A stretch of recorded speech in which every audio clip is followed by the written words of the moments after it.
Capitalist monopolies should not exist.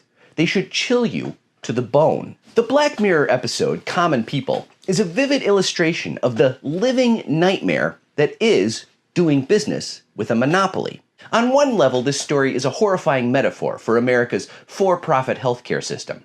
On the other hand, it's also a business owner's fantasy of having no competition and clients that must buy your product or die. Spoilers ahead about major plot points that drive the narrative. Common People features Rashida Jones and Christopher O'Dowd as a couple facing a life and death decision.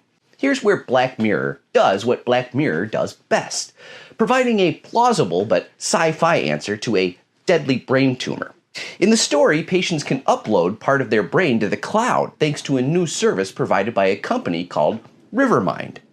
As long as you're inside the coverage area, your brain is hooked up to a network. Without this risky surgery, Jones's character Amanda will die. On the plus side, the surgery is covered by the company. Saleswoman Tracy Ellis Ross oozes corporate sleaze. Come with me. You know right away it's a bad idea to trust her. Yet, for a cheap introductory price, just $300 a month, Amanda will live. Who wouldn't pay a price like that to keep their dying partner alive? The surgery is a success, but the honeymoon period doesn't last long. Because what does this for-profit operation, Rivermind, start to do? The same thing every for-profit corporation must do to stay alive: increase profits. They start putting the squeeze on our loving couple who can just barely afford the $300 a month teaser rate.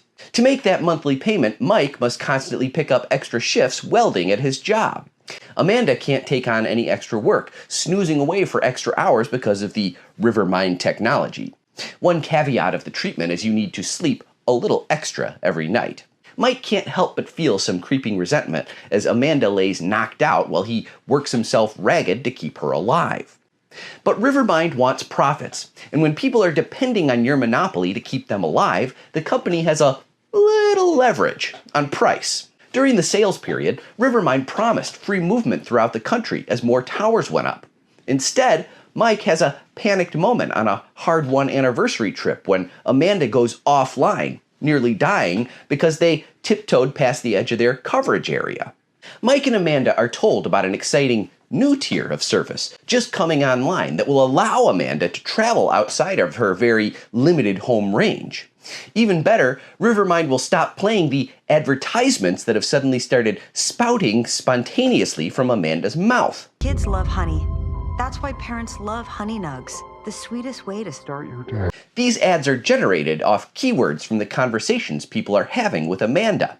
Unfortunately, Amanda doesn't realize she's saying ads out loud or remember them after she stops talking. This puts Amanda's job as a teacher under threat after several embarrassing incidents. Like any monopoly, Rivermind has all of their customers over a barrel. Clients will pay whatever the company wants because clients can't get this product anywhere else. This is the essence of monopoly power. When there's just one seller or producer and no other substitutes in the marketplace. No competitors gives the monopoly total control to set prices and service levels. You may have experienced this phenomenon yourself when dealing with your cable or internet company, your gas utility, your cell phone provider. You ever notice how service keeps getting worse and the price keeps going up? Don't like it? Too bad. There's no place else to go. You're stuck. Just like Black Mirror's Mike and Amanda are stuck. The service that Rivermind promised in the beginning keeps getting worse, adding ads without warning, decreasing coverage areas, increasing blackout time in the form of Amanda's sleep mode. At the same time, Rivermind keeps hiking prices. The basic tier becomes basically unusable after the next plus tier comes online for another $700 a month. Then a premium tier is added, making the plus tier standard at about $1,000 a month. Rivermind Lux. Forcing Mike and Amanda to go to greater and greater lengths to make ends meet.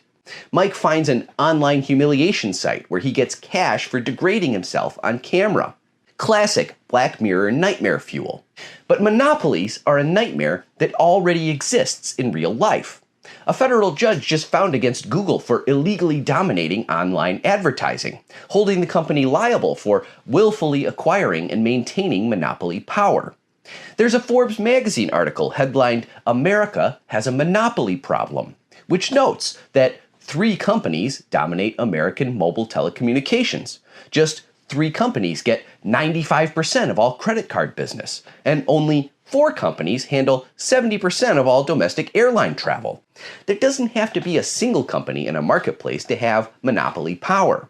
Frequently, when a handful of companies hoard all the business, they form cartels, and with a nudge and a wink, agree not to compete. That way, they can all screw their customers and increase prices together.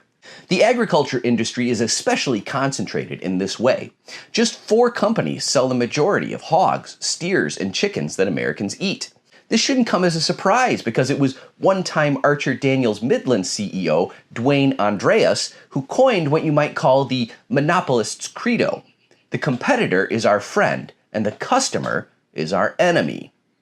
Behold the living nightmare of monopoly power, thrown in sharp relief by Black Mirror. Capitalist monopolies should not exist. They should chill you to the bone. Definitely check out Common People on Netflix and start cultivating a deep loathing of monopoly power. Please give a like, follow, favorite, repost, and sign up for my Substack so you can have my posts sent directly to your inbox. Let's make them pay.